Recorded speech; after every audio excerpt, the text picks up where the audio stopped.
All right, we made it. Hey, everybody.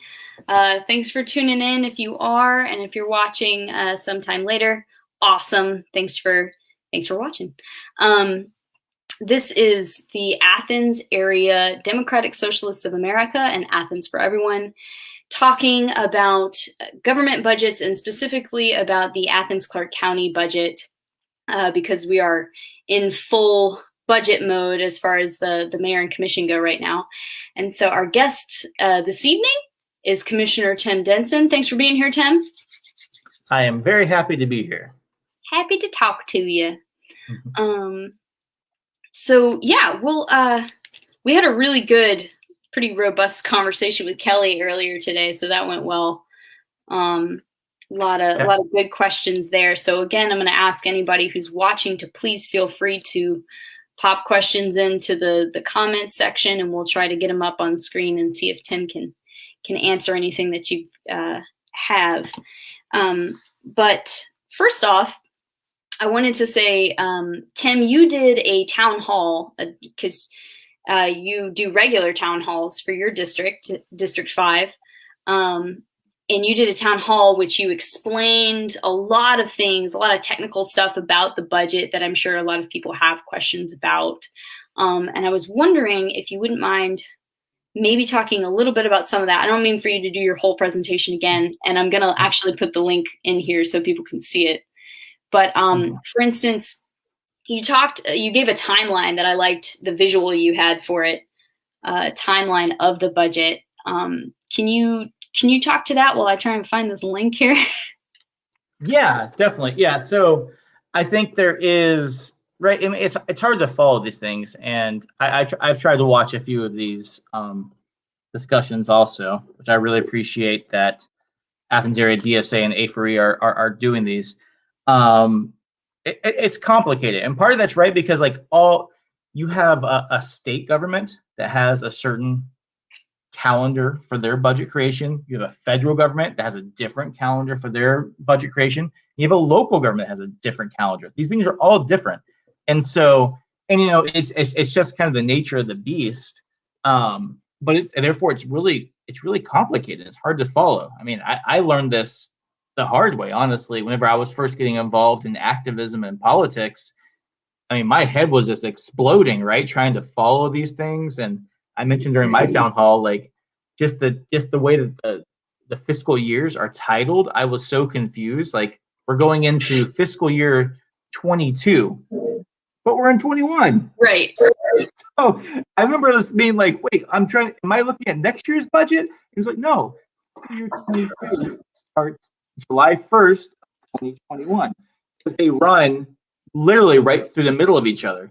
And that's how these things run. But it is important, though, because the real budget process for fiscal year 22 actually starts December of 2020. I mean, so there's a large learning curve there, and I don't think it's anything intentional to try to create confusion, but it just is. And so I was trying to break that down for people to understand that the budget process for a following year really starts the December before you even end that. And that's whenever the mayor commission meets for our goals and objectives meetings, which is when we talk about the big issues that we're hearing from constituents that need to be tackled, need to be invested in, and what our main missions are going to be for that following year. And usually these things are like ongoing missions. So every once in a while, they might be something that would literally exist for that 1 year. But usually this is going to be something that's going to be an ongoing thing that we're going to work on for years to come. We start that in December. January, the manager, the Athens-Clarke County manager, we are a manager-centric kind of government here. The manager then meets with all the department heads and also the constitutional officers, such as the sheriff and the judges, and the different people who are in the tax commissioner, the people who are elected also, but who are not part of explicitly Athens County government, meets with them to get their budget requests. That happened in January. February, March, the manager meets with the mayor and also meets with the commission, usually in the very beginning of March, to do what we call the big rocks. And they give us the large takeaways for the upcoming budget. That's going to be the expectations on how much revenue we're bringing in, expectation on where we're going to come in at the end of the previous year's budget. Are we going to come in over budget, under budget, right in line? Those kind of ideas. Then we also talk about any specific policies that are going to be somewhat expensive to take on, that maybe that are a little more specific than that goals and objectives. We talk about that big rocks. This is the big rocks. When we talk about rocks, we're talking about the big lumps of money that we might want to move around that coming year. Mm-hmm. That happens end of February, beginning of March. And after that, the manager then hands on their first draft of the budget to the mayor. Because the manager does, while the manager creates that first draft because they're meeting with staff, they have no power to actually create a budget. So they hand basically their input from staff and the way they interpreted that to the mayor, and the mayor makes that first draft of the budget. Right. They work on that usually through April. And just this past week, Mayor Kelly Gertz, who again you said y'all spoke to earlier today. I look forward to watching that video. Hands over their first draft of the budget to the commission, because again, the mayor makes the first draft, but does not have the power to vote on and enact the budget. The power to actually enact a budget is exclusively with the commission. That's one of the power distributions that we have here, the checks and balances we have. Mm-hmm. So they start that process, and it kind of goes through, and so then basically, kind of, you can almost think of it like this: like, the winter time, it's feeling it out and handed to the manager. April is the mayor's month. May is the commission's month. That's when we have some of our budget work sessions and budget hearings to make changes and give feedback on how we feel like that mayor's recommended budget came through and change it. And then June is when we actually vote to enact that budget. Because it has to be by our charter, by state mandated law, we have to enact that policy by June 30th, the last day of June, so it can take effect by July 1st. If we don't, the previous year's budget automatically kicks in. And that can, of course, be changed, but in a very complicated fashion that I would much rather us not get into. Because it gets really messy very quick and hard to actually work with. So really, the way I kind of think of it is winter is the manager and staff, and the big broad ideas. April is the mayor, May is the commission, June is the people. That's when we actually enact it. It's gonna kick in. And so right now, it's May 8th. We are right in the beginning here of that commission part of it. Our first work session is gonna be happening on this coming Tuesday. Our second work session is Thursday, and we will keep on working on this basically as long as we need to until we can find some kind of consensus to move forward. So that's the rough timeline there. Thank you. Yeah, I posted the link to your town hall because I think it's really great, especially in the beginning. You have a lot of visual, and that's a great way for people to learn through that. But also, I wanted to ask you about some of your budget priorities and see where we align, because there's several priorities that DSA also has. Sure. What are some of your big hopes? Anything that is on the budget that you're super psyched on, and also what is lacking? What isn't on the budget that you wish was? Okay, yeah, I like the way you framed that, because and this is something different, and I actually do appreciate Mayor Gertz taking a bit of a different tact. In the past, that April's month, that mayor's month, they kind of treated that as their own. Very kept that close to themselves, not taking necessarily input from the community or from other commissioners, been like, this is what I want. And Mayor Gertz has put this out there of really explicitly asking commissioners to be like, listen, if there's something important to you that you want to see in this, tell me as soon as possible. And if I agree with you, of course, that relies upon him agreeing with us. I'll try to get that into the first draft, making it easier here. So I would say, personally, the way I look at this is that I take that as I have 2 attempts to get the important things that I want into a budget in there. My first attempt is talking to the mayor and trying to get the mayor to put it into his draft. Mm-hmm. And if he doesn't, he or she doesn't, then my second attempt is during that May month, during our work sessions, I can try to get it in then. So I look at that as 2 different attempts to be able to get the thing. So, I met with the mayor weeks ago at this point, talking about my priorities here, and those really being zero fare public transit, which we had done because of the pandemic, but also we had committed ourselves. My number one priority coming in as commissioner was to get a plan in place, an incremental plan to going zero fare public transit during my first term. And so that meant within 4 years that we would be completely zero fare. And so I presented a plan that we would first go where it'd be fare free for disabled folks, for being to be able to ride the bus free, seniors, and students, and then going nights and weekends, and then finally going to completely zero fare, which is the year that we're going into now. And I knew that we could do this. I knew we could afford it, and I knew that in the end run, it's actually an economic boon for this community.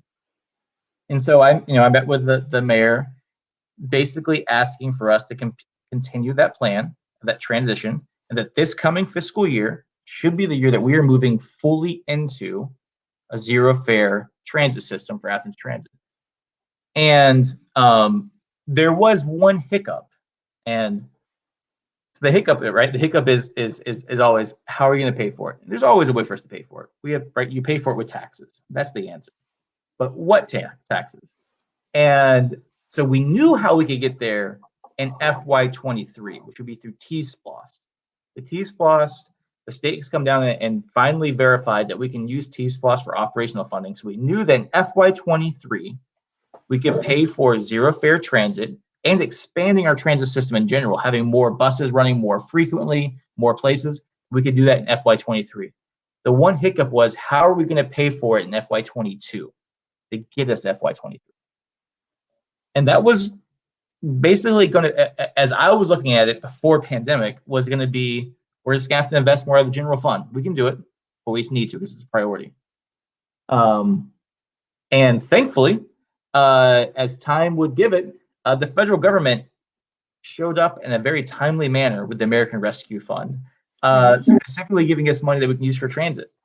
And so we have found that 1 year gap that we're going to have to really find, that gap financing for this, is going to come through the American Rescue Act.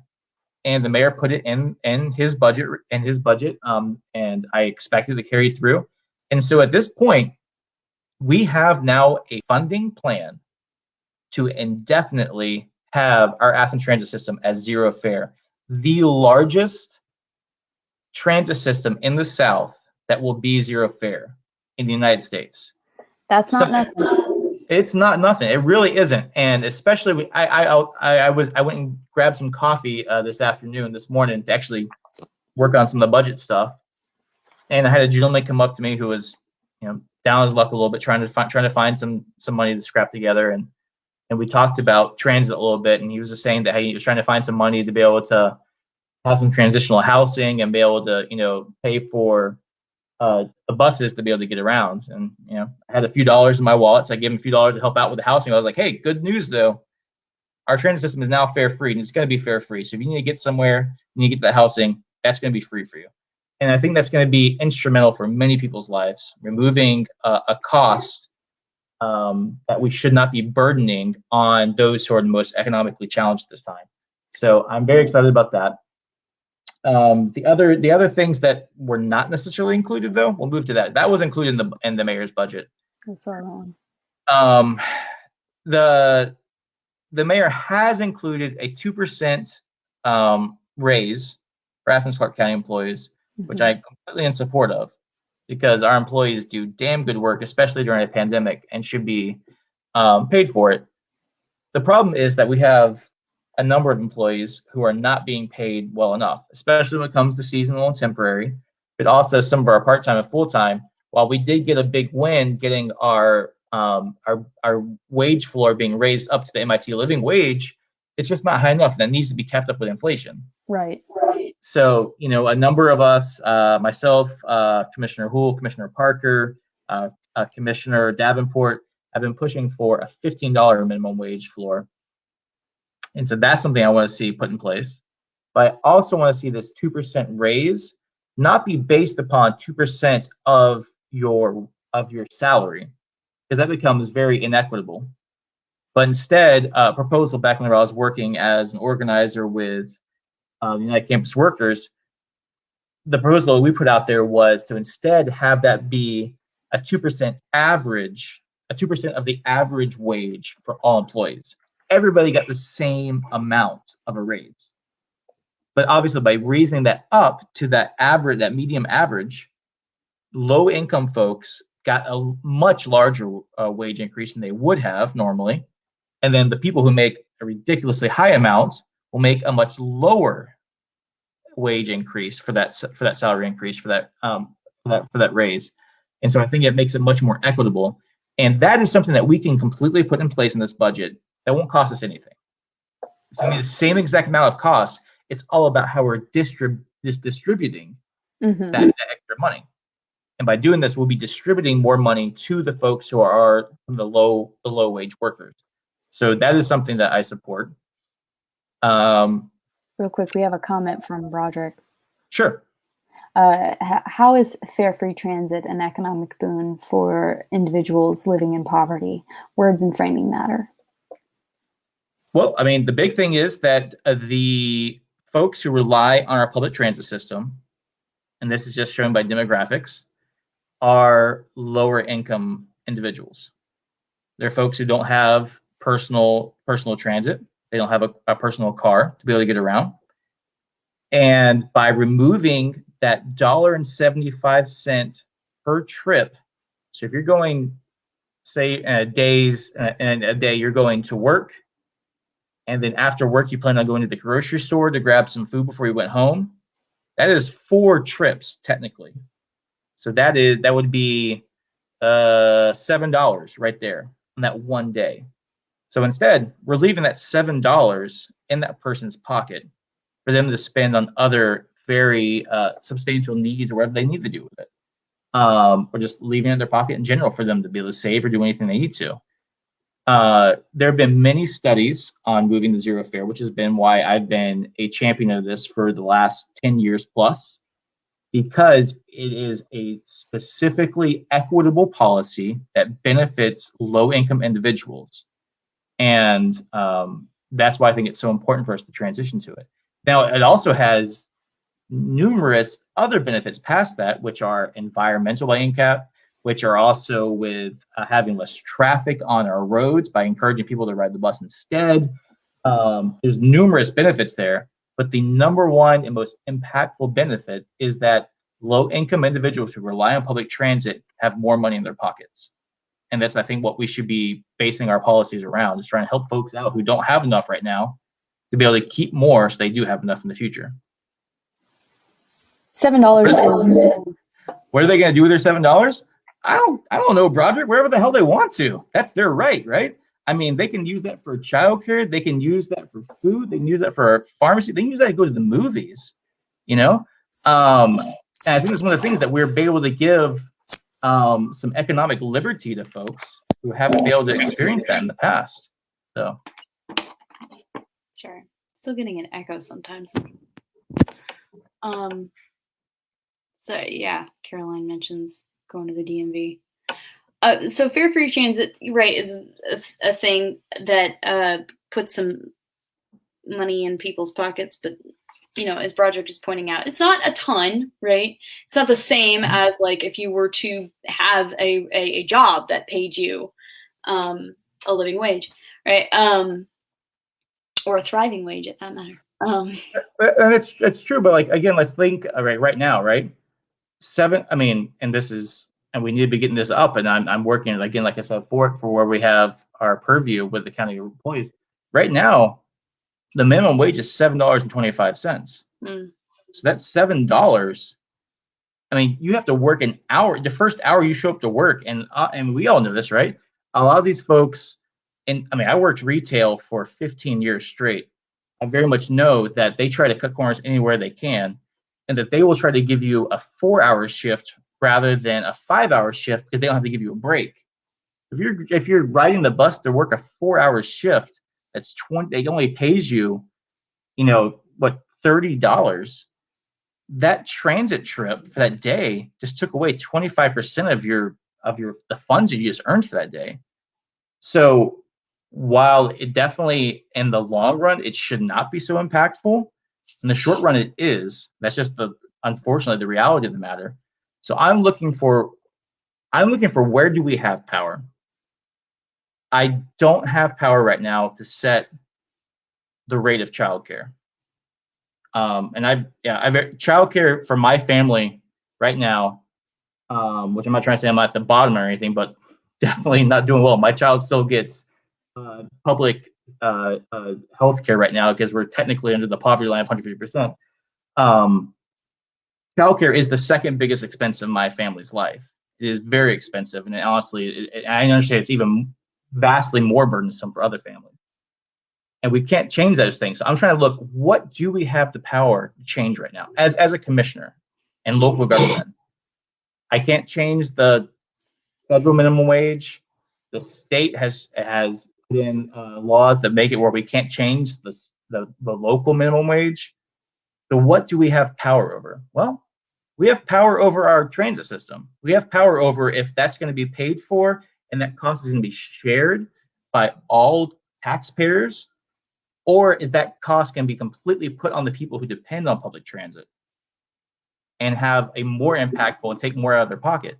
And so I think we just have to be, at this point, just realizing where we do have power and utilizing that power. And one of those things is to be able to take away fares for public transit. And yeah, is that as impactful as ensuring that every employee in Athens Clarke County makes at least $15 an hour? No, it's not. And I'm not going to sit here and act like it is. But I'll also say that I don't have the power to make sure that every employee in Athens Clarke County makes $15 an hour. Speaking of unionizing and Broderick's mentioning in the comments, like organizing around labor, we talked with Mayor Gertz earlier today, and Broderick mentioned creating some seed money for a workers' center. And we know that the Economic Justice Coalition is starting a workers' center. And Kelly pretty much said, yeah, we could give money to that. Can you speak to like how that can happen and how it can happen like as fast as possible? I mean, I'm all up for it. I mean, and I mean, I have a lot of experience as I worked for numerous years as a labor organizer with United Campus Workers of Georgia. I've worked with the AFL-CIO to try to get unionizing happening here with Clarke County School District employees. I've pushed for Athens Transit employees to be pulled into the Transit Association. I support all of those things. And I'll be very honest here. I will support any way that we, the county government, can support a union or a worker center being created. Mm-hmm. I will also say, this is me being a union organizer, the government should not have any authority over labor. Right. The government should not be involved in running or regulating a worker center. That's a terrible structure, I think. That needs to be solely in the hands of workers. And so I'm up for us giving donations or something like that. I'm very concerned about that being a government-owned building. I think there's problems there that you get a different commission in place and you have some serious problems going on. That power needs to strictly rely in the hands of workers and organizers. And any way that we can have that happen, we should. But outside of the government, which again I support, giving funding towards that, the government shouldn't have any authority over how that operates or anything, though. Yeah, agreed. And I think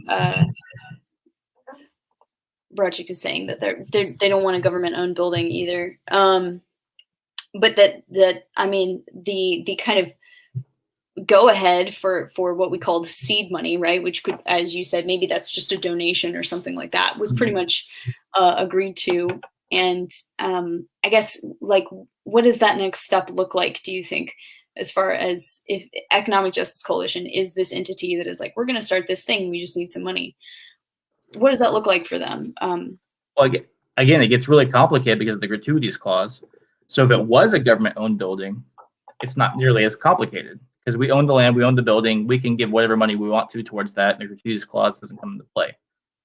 If we're talking about this is something that's owned by an individual organization, then the gratuities clause does come into play. So I mean, that's where the complication is. I mean, I remember back this conversation happening around SPLOST, and that's why I opposed it during SPLOST. I was like, no, because then at that point, the government would own a workers' center, and I'm a member of the government, and I'm telling everybody watching right now, don't trust the government to regulate workers.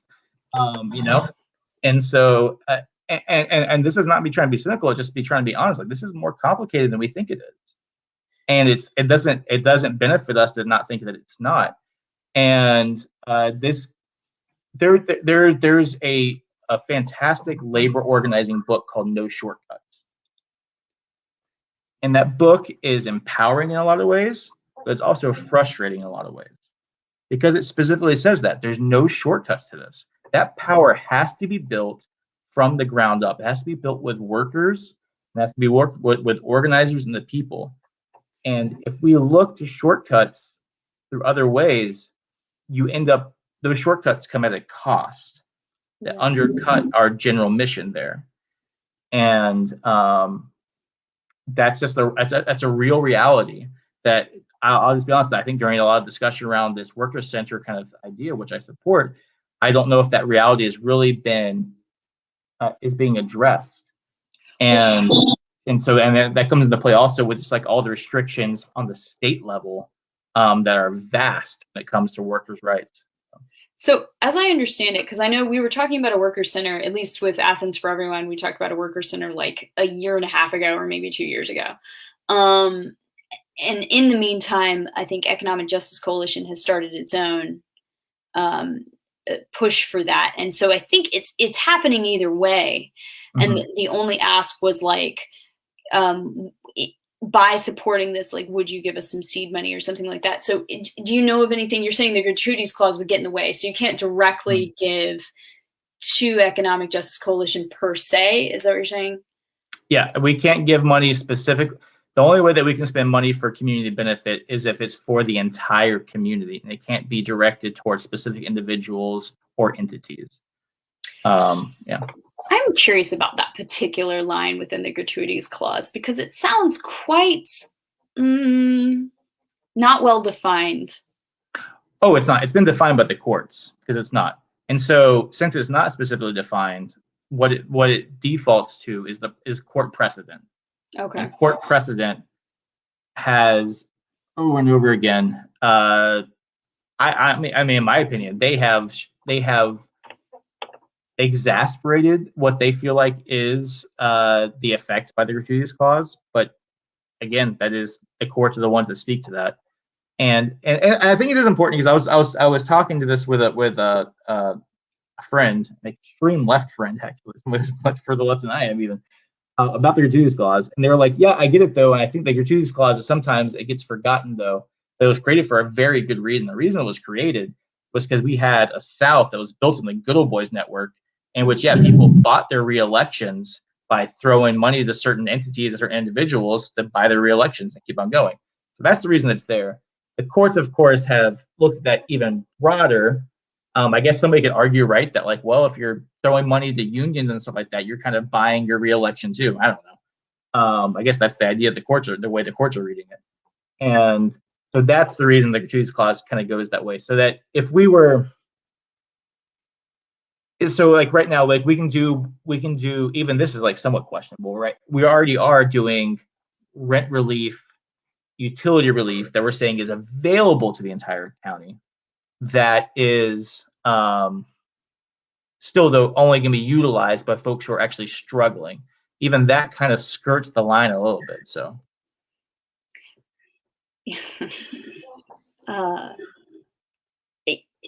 Yeah, I hear that. To me, I feel like, I mean, obviously, I don't want to spend too much time on this one thing because there's a lot of stuff I want to get to, especially Project Reset. But yeah, I'm very curious when it comes to the gratuities clause. Like you said, there's like court precedent that you kind of have to deal with. But I wonder about something like a worker center. I mean, is there precedent for that? Like the worker center is not a union. No, not for the worker center. But okay, so but you told me that the Economic Justice Coalition are the ones who created the worker center. Yeah. So if we gave money, who's the money going to? To a nonprofit? Are y'all allowed to give to they're like a 501c3, right? Yeah, but only if they're doing a specific benefit that's for the entire community. So I mean, if they somehow structured it in a way, but if we're giving like seed money to it, I mean, it really what it comes down to is like, would somebody sue us over this? And I can tell you this, being on the commission only for a little over 3 years now, we have been, since I've been on the commission, we've been sued dozens of times. Yeah, y'all get sued. Dozens of times. And so the idea is that would somebody sue and then win, right? I mean, I'm all for like, yeah, hey, if we're gonna get sued, but we have a good legal right here, let's fucking do it. But if we're gonna get sued and then lose, that ends up impacting the actual entity that we funded, plus the county both of them get basically affected by that. So, My last question on the gratuities clause. Is the gratuities clause the same? Does it affect like stimulus money and these grants and things like that are coming through? Is that the same as it would be for like pulling money out of a general fund? No, that's a great question. Federal funds have a different set of rules. Federal funds do have, in some ways, more flexibility, in some ways, less flexibility. The problem is that our general funds, our county funds, are overseen by the state. General funds are state funds are state, federal funds are not state. The problem here that is federal funds, we have basically no guaranteed federal funds. We do apply for federal funds constantly, but none of that's guaranteed the same way that, say, property taxes or sales taxes or those things are. They're going to come through every single year guaranteed. So are always, our staff is always pushing definitely for us to be, for good reason, to not try to put long-term expenses on federal funds that might not be there for the long term. We shouldn't try to fund a 5-year project with federal funds that we might only receive for the first year. Right. Yeah, that makes sense. But if it is just a chunk of money to give to the initial start of something. Sure. And I'll say this again, like, and I'm completely supportive of this if we can get this pulled off. I also want to see a more fleshed out idea of what a worker center would do. I've also researched worker centers too, and really like I'm not completely clear on what would be happening there, to be honest. And I know in a vague way it's very easy to understand, like, oh, they would be helping workers like organize, but like really like the specifics of what that would be. I want to see a lot more specifics on that. So yeah.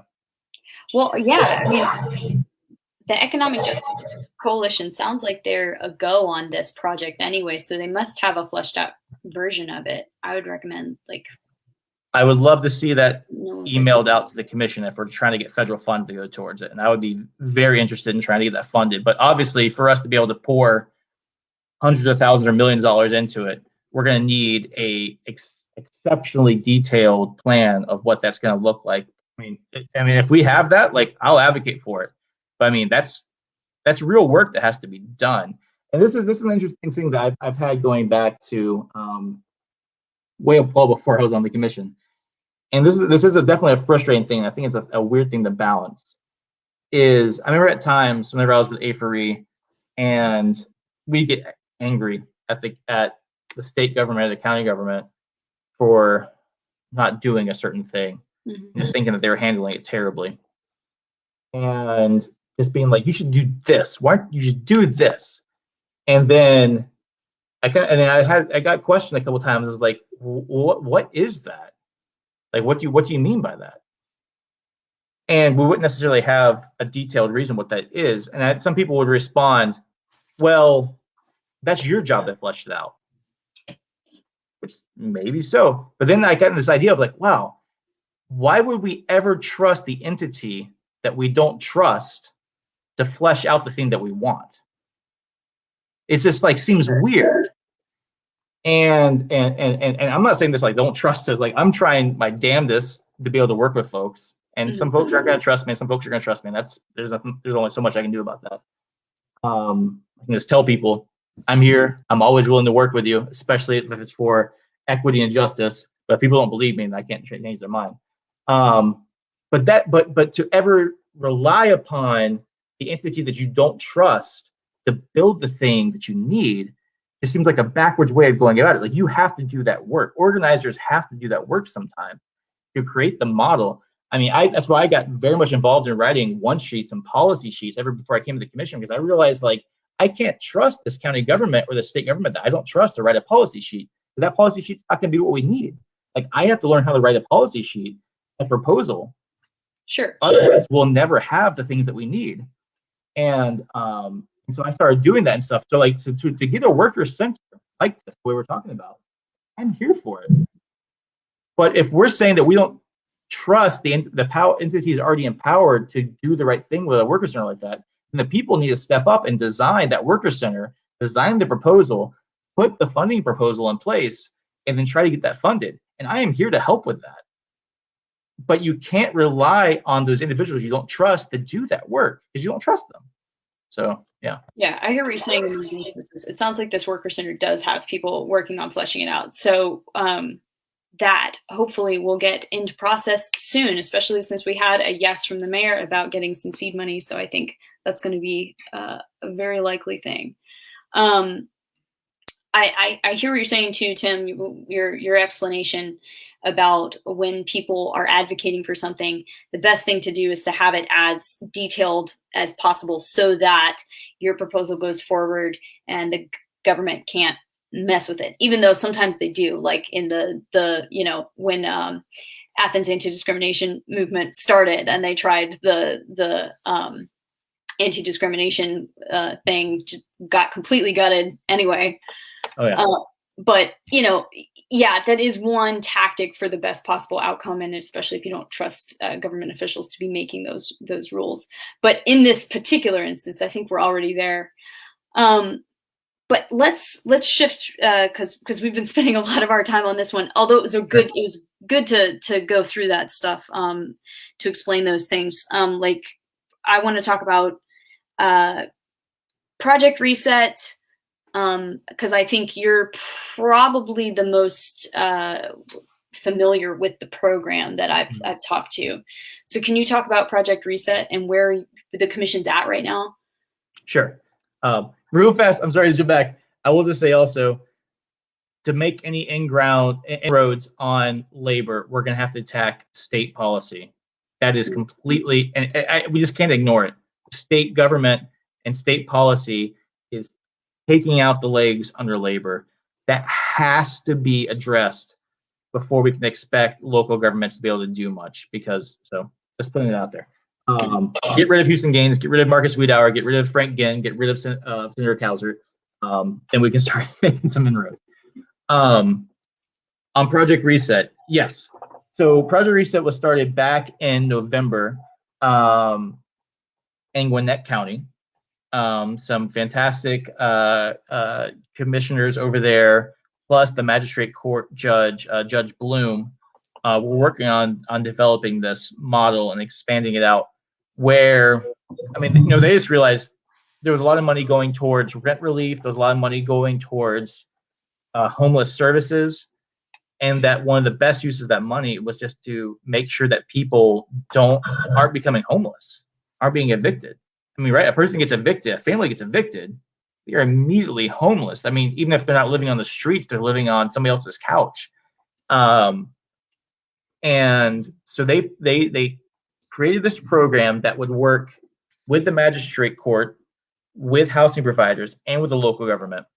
And what they would do is that whenever a landlord would come into magistrate court and they would file for a dispossessory hearing, file for an eviction, that they would have an application that was available for those who are being evicted and for the people who are filing for the eviction, the landlord filing the eviction, that was offering to enter this program. And the program was going to be negotiating the county using some of their federal funds coming in to pay back rent to the landlord in exchange for completely evaporating any late fees, evaporating late rent, and ending the dispossessory or eviction hearing in general. Therefore, resetting that tenant at $0, resetting that tenant would have zero debt when it came to their housing, at least. So the next time they were thinking about paying for housing, it was just for next month's rent. You have to think about last month's or 2 months ago or 3 months ago, where the late fees that were piling up, all that would be gone. All they had to focus on was, again, just paying their regular rent. And so they rolled this out, and it was immediately successful. It was successful, obviously, for the tenants who got to stay in their homes and have stability with their families. Their kids got to stay in the same school districts. They didn't have to worry about all the financial impacts of this eviction and what it would have on their credit or their housing history.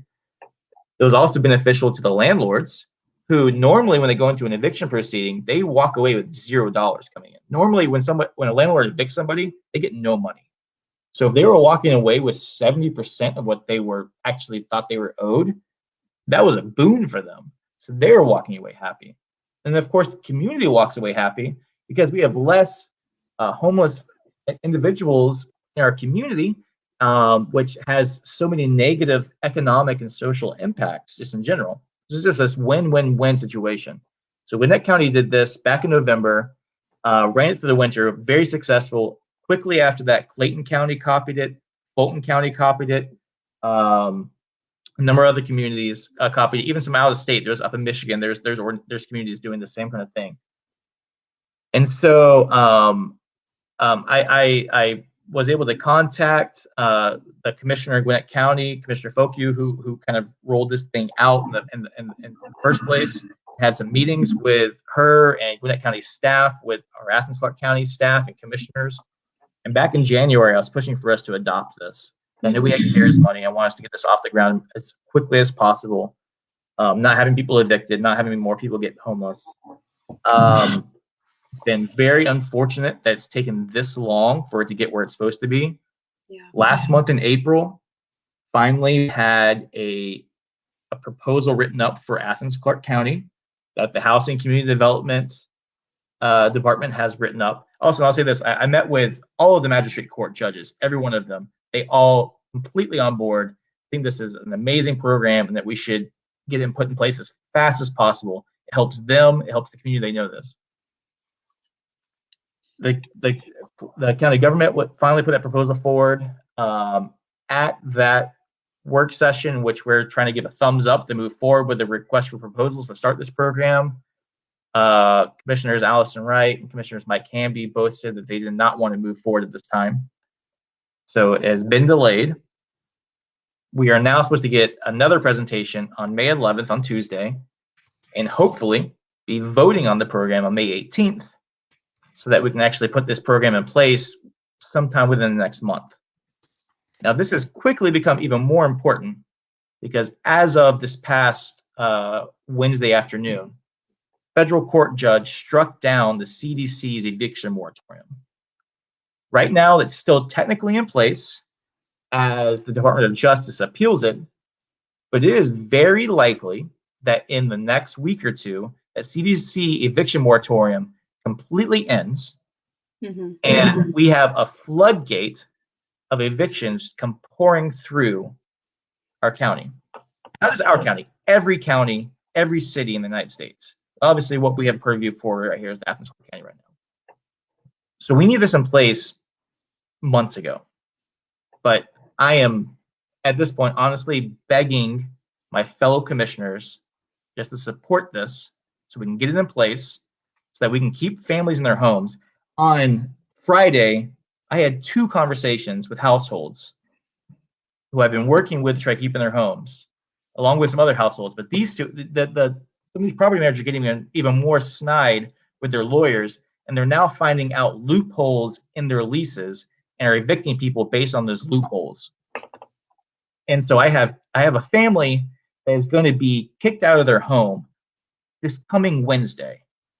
And honestly, I'm pissed. I'm massively upset, because if we had this program in place, they could have had this settled. But instead, they are desperately grasping for straws this coming Wednesday, because they're going to be these two parents and their kid are going to be kicked out of their house over on the east side. And this is not just happening to the folks that I'm talking to, this is happening to other folks. And it's only going to be increased as soon as that CDC eviction moratorium ends. And we have a program that's sitting in front of us that will help these people, plus hundreds of other families that we could be doing, and we're not. And I actually can't even tell you why. So Charles Hardy was asking, how does Project Reset, basically, how is it different than other programs that are already here and other organizations that do this? And why are you wanting to change it? Oh, I'm not trying to change it. Let's keep funding the rent relief programs we already have. There's the massive difference with this. The big this would difference. Be an additional program, like not getting rid of any other programs, just an additional program. Right. But there's a super important part here, I think some folks are missing. So for all those programs that we're talking about, that Charles is talking about, they're already in place. Those programs require a person who's struggling to know who to call, to know where the funding is, to know who to get hold of. Project Reset doesn't act that way. Project Reset reaches out to a person who is being evicted, even if they don't know they're being evicted yet. They might have gotten the dispossessory hearing notice yet. They reach out to a person. So they immediately, the people who are being faced with eviction are getting pulled into a program. It doesn't rely on a person having prior knowledge of what organizations to work out to, or having the right phone number, or having a connection, or knowing a commissioner to call. As soon as they show up to give their answer at the magistrate court is going to hand them an application and be like, this can help. It's going to help the people immediately and connect the people immediately who need the most help, not requiring some kind of loopholes and hoops to jump through. Charles is asking if you've seen the application. I have seen the application. Like I said, I have actually spoken with, had meetings with the magistrate court judges, with Gwinnett County commissioners, with Gwinnett County staff and their grants application department that handle this whole thing. I do. They designed their program to have as few loopholes as possible. I'm advocating for exactly the same thing. And here's the thing. Why would anybody be opposed to this program? Why would anybody be opposed to a program that is going to pay back rent and get rid of fees and completely end the court-mandated eviction process? And it costs the tenant nothing. Why would anybody be opposed to that program being in place? Yeah, if anybody has any reasons why they think that's everything I've heard about or read about Project Reset sounds like something we should be doing. But you know, I'm open to being wrong. Broderick also asked, so this was a county government made proposal, the Project Reset thing? So I wrote up a one-sheet policy proposal that, again, back going to January, I've been pushing onto the county manager and on the staff to get in place. Magistrate court has agreed. I know there's numerous housing providers have said that they are ready and able to jump in, that they will apply for the RFP. So all parties that we need to do this are ready, except for the county government hasn't signed on. Who holds the purses? Who holds the money? And the reason that hasn't happened yet is because we haven't had consensus from the county commission to actually do it. Again, hopefully on May 18th, we will have an up or down vote. If there are commissioners who oppose keeping people in their homes and stopping evictions, well, they can vote no on this policy. But I'm hopeful that we will have enough votes to move this policy forward and get it done. And I did not invent this. This was, like I said, Gwinnett County are the ones that really kind of tweaked this and figured it out to work so well, and that's why so many counties and cities have been copying that proposal. Jasmine Rogers asks, will the tenants then have that eviction filing erased from their record of if everything is paid? Yes, it's amazing. It takes the eviction is not even on their record. It's not following them. So when they need to move somewhere else later in the future, they don't have an eviction on their record. Yes. They get late fees are taken, late fees disappear, back rent is paid, no eviction on their record. And Charles says that he's seen the application, and it just looks like the application is going to be twice as hard for people to get help because of all the information that's being requested. I'm not sure twice as hard compared to what. I mean, I've seen the applications also for rent assistance, and it's about the same as this for rent or utility assistance for entities. And the difference with this also is that you have a housing partner. Again, whoever wins the RFP with the county, whoever it's going to be, is one of their duties is that they will walk the tenant through and the landlord through the process. They take most of the legwork away. So again, I don't understand why anybody honestly is pushing against this. Yeah. Okay. Charles says it's totally different. Disagree, Charles. I've seen the RFPs for the rent assistance. We passed that already, and I'm familiar. I've read the ones in Gwinnett County, Clayton County, Fulton County, the ones that are up in Michigan that we've met with folks, and also talking already to housing providers who are local, who are like they will literally be required by getting the RFP to have to walk people through this. And just for this, so DeKalb County also did this. DeKalb County had 1,500 applications within 72 hours. 1,500 people filled up all the money within 72 hours. Those 1,500 people stayed in their homes. They got it. They were able to eliminate 1,500 potential evictions. Wow. And that shows you the demand that was there within 72 hours. Obviously, much bigger county than what we have here, but still, just shows you, I think, for one thing, how quick and easy it is for people to apply, and also for us to be able to process these things. So, and also the demand that's there.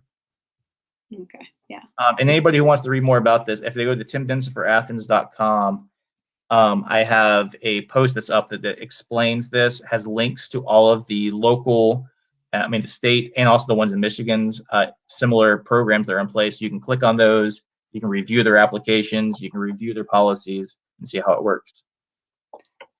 Okay, thank you. I'm gonna try and find that link in a second, actually, to put on here. But I want to pivot also because we only have a few minutes left, and we've been going deep into certain subjects. I know. It's like, no, it's good. It's a lot of the other talks we've like bounced around really fast, and so this is the first time I think we've gotten more like deep down into particular subjects, sure. Which is good. And let's hash it out and let's talk about this stuff. The other thing that is really, really important that when we talked with Kelly, we know is not on the budget right now that we want to see is participatory budgeting. And when we talk about this, we know that there's already a project that started last year, if not a little before that, called the People's Budget. And we'll be talking to Amani Scott Blackwell on the 18th about that and what they're asking. But basically, they're looking for doing some kind of participatory budgeting, and I'd be curious your thoughts on that. And like, I know you've mentioned it before. I've heard you talk about it in meetings. What is your take on getting participatory budgeting in this budget? So it's one of the things that I'm going to be pushing for that the mayor did not include, that I want to see included. There's actually, let me see real fast. There's 3 big things. One of those being the CAHOOTS model, a non-police response. I want to see that included. There's a proposal from the Advantage Bureau of Health that I think we need to put in place. The participatory budgeting I'd like to see put in place. A homeless services independent agency I want to see is put in place. And then the last thing being that we need to be funding our public defender's office at a comparable rate that we're funding the district attorney and the solicitor general's offices as them being, prosecutors, that we need to be funding the public defender's office. So those are the big things that I'm pushing for that weren't included there. To jump into the specific one that you brought up, the participatory budgeting. I do support this. I'm not going to at all act like it's not a huge hill to climb. It's going to be a big project. I mean, looking at other communities who have done this in Durham and Greensboro, North Carolina, Hartford, Connecticut, New York City, Minneapolis. This is something that has shown that is a local specific kind of attempt. It looks a little bit different in every community. And basically every one of those communities has had like a trial year.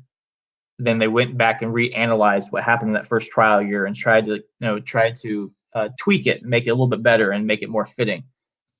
And so I know that there's some other commissioners and staff talked about like, oh, we'll do that next year. And it gets talked about a lot. Like people are like, oh, that's a good idea. We'll do that next year.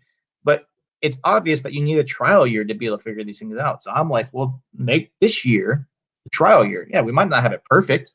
Let's put something in place. Let's get something running. Right. Why not? Yeah, let's have something that we can analyze later on and figure out what worked and what didn't. And so we can move on, because otherwise you're just kicking the can down the lane. If we're going to do this eventually, well, then let's start now. Yeah. Even if it's, in a basic, simple manner, like we're going to have to, let's make our mistakes now so we can perfect it sooner rather than later. Right. So I've been a proponent of, I've talked with folks with participatory budgeting project, and we had that work session, which I know y'all have talked about with Durham and with some PBB folks about what happened there.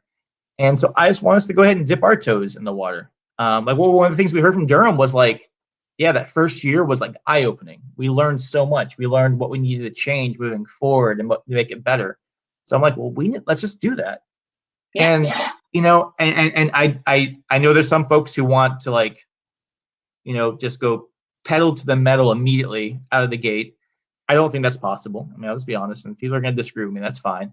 But what I do think we can do is, have, whatever it's going to be, $100,000 assigned to every district. So we have $1 million invested, plus what will probably cost us $100,000 of administrative costs to be able to get that thing actually running. Let's just do it and see what happens.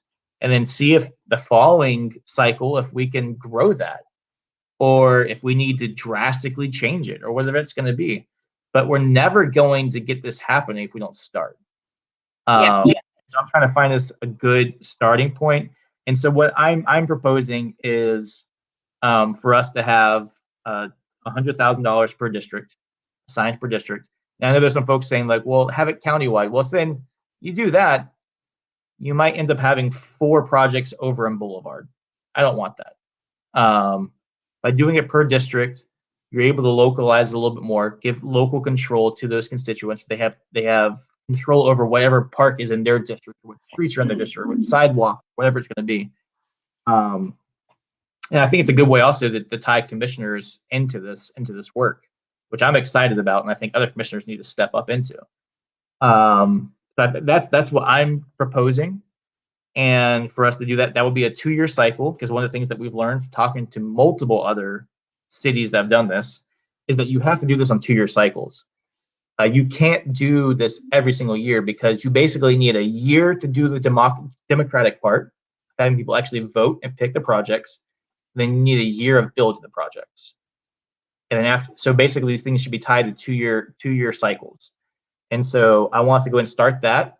And then in 2 years, we start the next cycle and keep going, and hopefully building till we can give more responsibility and more power to the people as we go through this and as they learn more.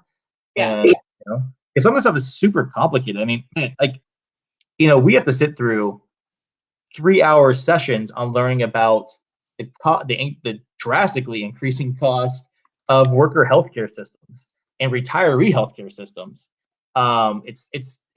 It's nuts, and that's just like 2 examples of literally like 300 different funding sources that we have to actually spend on.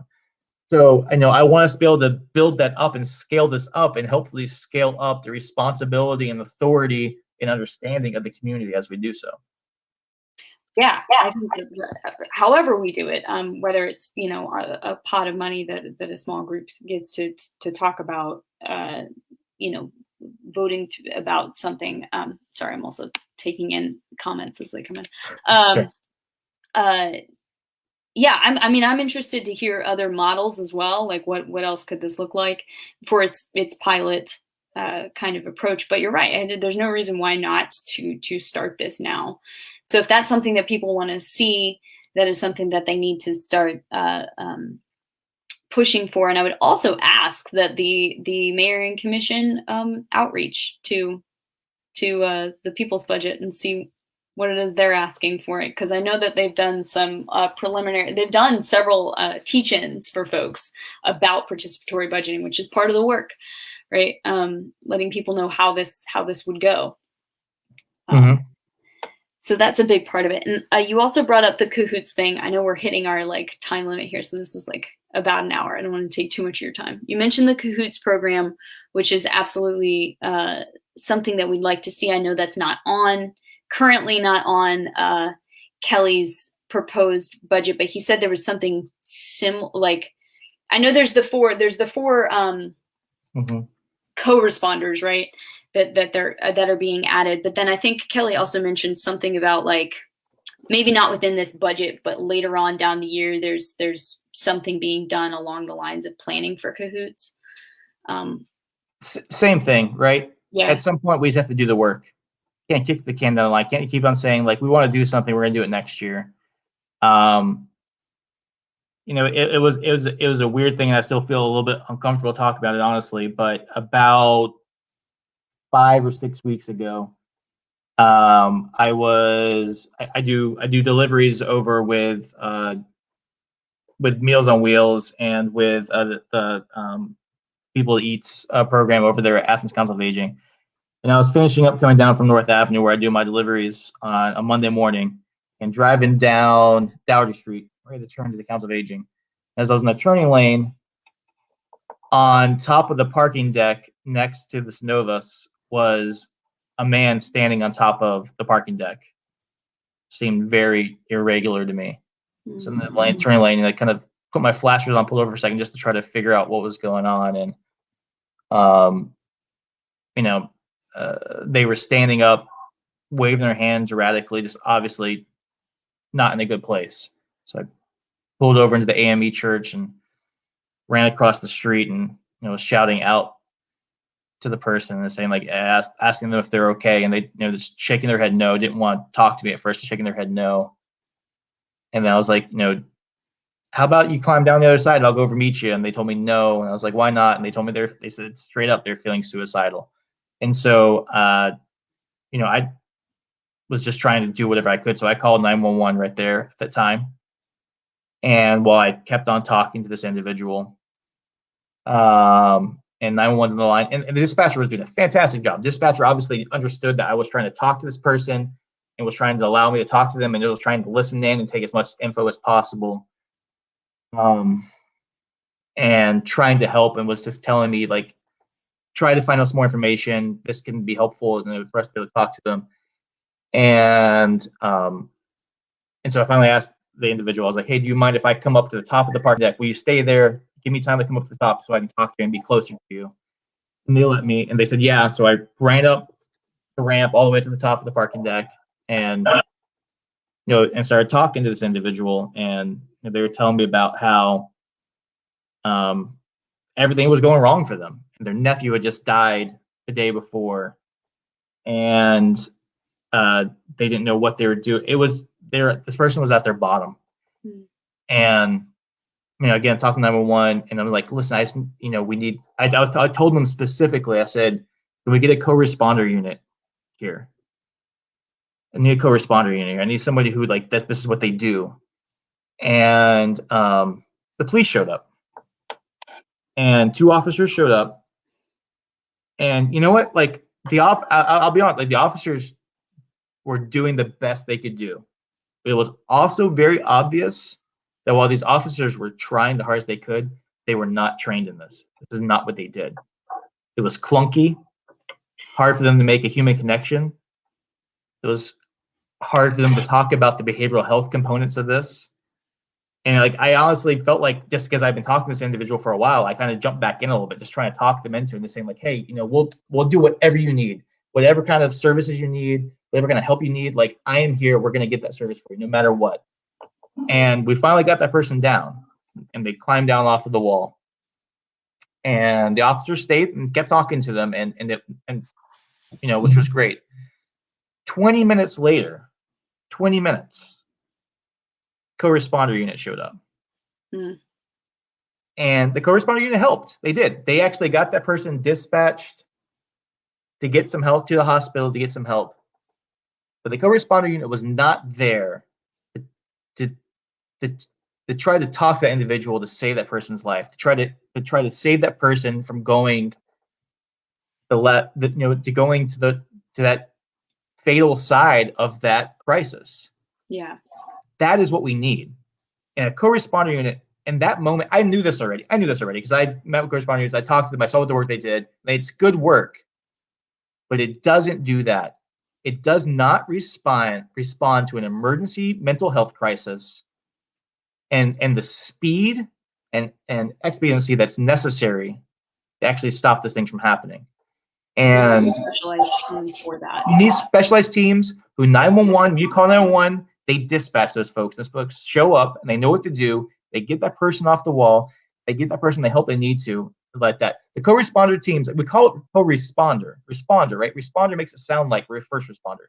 Co-responder teams really do a lot of back leg work. They go back and look at records about people who are having multiple interactions with police, emergency services, and try to then follow up with them and get them into the services they need to. And that's necessary, important work, but they're not being first responders. We need a first responder unit that's going to show up when a person is having those suicidal tendencies, that's having a crisis, that needs help immediately, and we don't have it. And every year that we don't fund that is a damn tragedy, and any lives that are lost there are unnecessary. And we have a proposal, put an advanced behavioral health system for us to start funding this a pilot for this year. And we have to have it included in the budget. It must be. It's a good proposal. It's a good start. It scales up quickly. It's not that expensive. We need to have it in place immediately. So we have a good list for people to push for. If you're wondering, we've got participatory budgeting. We've got Cahoots program. We've got pushing for the wage floor increase, which I know is a tricky thing, but is very needed. You can say, I want seed money for the Workers Center. Not government controlled, just money. And there's a good question from Broderick. Are you going to cut the police budget to fund that program? If not, why not? I am very happy to cut the police budget to fund that program because obviously there's going to be redundancy. The second question, if not, why not? To me, it's more important to have this program in place than it is to cut the police budget. So if it comes down to having this program funded and in place, basically meaning, do we have the votes to do it? I am going to vote for whatever budget proposal that actually has this in place. If we can have where the police budget gets cut and we get the proposal in place, great. If cutting the police budget loses us 6 votes and we don't get the program in place, that's why not. I see. Yeah. So it's about the speed of getting this particular program going, and the work of cutting the police budget continues if it, there are, how many commissioners would you say right now are willing to cut budget from the police? Not many. Right? We did this last year. I've been here before. Yeah, there was only 2 then. Yeah. So, I know the count. I don't want to, it's not where this isn't a value statement that we're voting on here, right? We're voting on a program that's literally going to save people's lives. I want people's lives to be saved, not me to be able to walk around over the next year saying, well, I voted the right way, but we don't have the program. And people died because of it. But if there is a reality where we get this funded, that's what I want. I'm not here to have war with the police budget. I'm here for us to have a public safety system that works for the community. I think we all know what that looks like, and obviously those things are not necessarily in line, but yeah, That's a good point. That's my priority. I just wanted to say what you just said kind of reminded me of, Joey Carter and, oh dang it, I'm blanking on the other guy's name. Do this podcast called Two White Folks, and in it, when they were talking to Imani Scott Blackwell about the people's budget and participatory budgeting, they talked about like cutting police funding, and the other host mentioned, he's like, this isn't like some kind of vengeful movement. Like, this isn't about trying to punish people or something like that. This is about, oh, thank you, Broderick. Chase Brantley is his name. Chase brought up a good point. I thought it was just like, he's like, this is literally about building a better community. And this is literally about trying to give people more resources. And so, the fight over, police funding and stuff like that seems to be put in this bizarre narrative of vengeance against the police, when it's like, actually, we're just saying this is a massive part of the budget, right? Public safety is over 40% of the budget, and a lot of that goes to the police. We could have some of that for housing, food insecurity, all of these programs that we've just talked about, which would make a material difference in people's lives. Mm-hmm. Anyhow. And that it's kind of crazy. I'm not sure how much it's got talked about so far, but one of the asks that Commissioner Parker and I had in the Reimagining Public Safety Plan last year was for us to take some of those vacant police positions and just stop trying to fill them. They're vacant, right? We figured out a way to operate without them, but stop trying to fill them. The police chief has agreed. I don't think that's gotten a lot of news. The police chief has agreed to go ahead and just scrap those 5 positions. Okay. And so that's, that I think that's, and to me, again, this isn't, like you said, exactly, this is not some kind of vengeful battle. This is, let's find out what works best. And I think if we put this place, put a Kahoot style thing in place, right? It's worked across the other communities, it's gonna work here. We put that in place. It might take a few years for it going on. People are gonna look at me like, oh wow, that's happening a lot. And now we have redundancy with some of our police stuff. So we can naturally maybe move some of that, not even move, but we don't need that funding necessarily in the police silo. It'll be over here in the crisis intervention silo. These things are all public safety, right? It's all public safety. It's about how we think about public safety. And it's let's not let Houston Gaines elementary style thinking about public safety control the way we think about public safety. Let's make sure that we're thinking about public safety as in, what does our community need? And we're not going to let labels dictate how we're going to spend that money. We're going to make sure the services that work best, that keep our community safest and have their needs addressed, is what we're funding. Yeah. That's a good point. And one thing before, well, we're getting really close. We've gone over time. I know, it's okay. But I just wanted to mention to anyone who's watching now or later, the bill that passed does not actually prevent the local government from changing police funding. Oh. It does nothing. It does nothing except say that you have to have public notice about the meeting in which you're going to propose this thing, which you would do anyway. Yeah, because that's how you. Yeah, well, the state already dictates that we have to do public notice for budgets, anyways. No, everybody, Houston Gaines is out there on Fox News trying to act like he did something. All he did was make sure that county governments, city governments, if they were going to reduce police budgets at all, pay the local newspaper an extra $9.95 for a classified ad. That's all Houston Gaines did with that. So if you believe in taking funding and putting it actually towards communities in a more effective way that isn't armored vehicles or things that we don't actually need,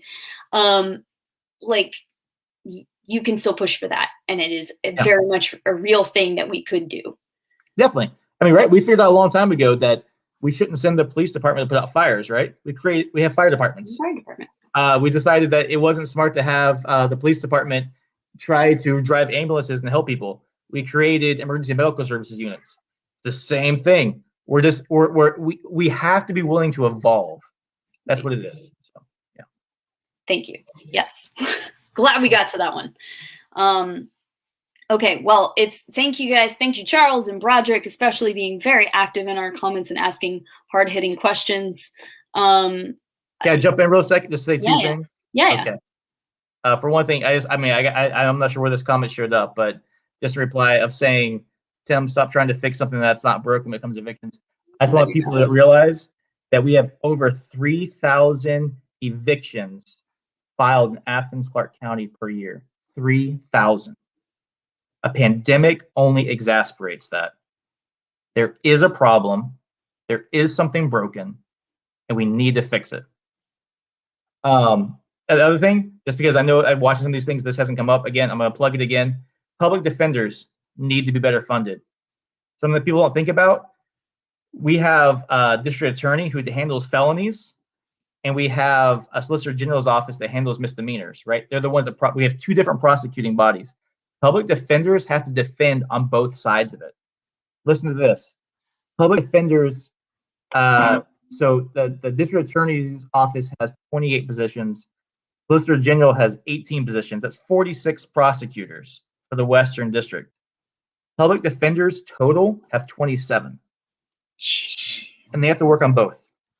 And obviously, completely on board that we need to have I am super psyched that we have a district attorney who is dedicated to criminal justice reform.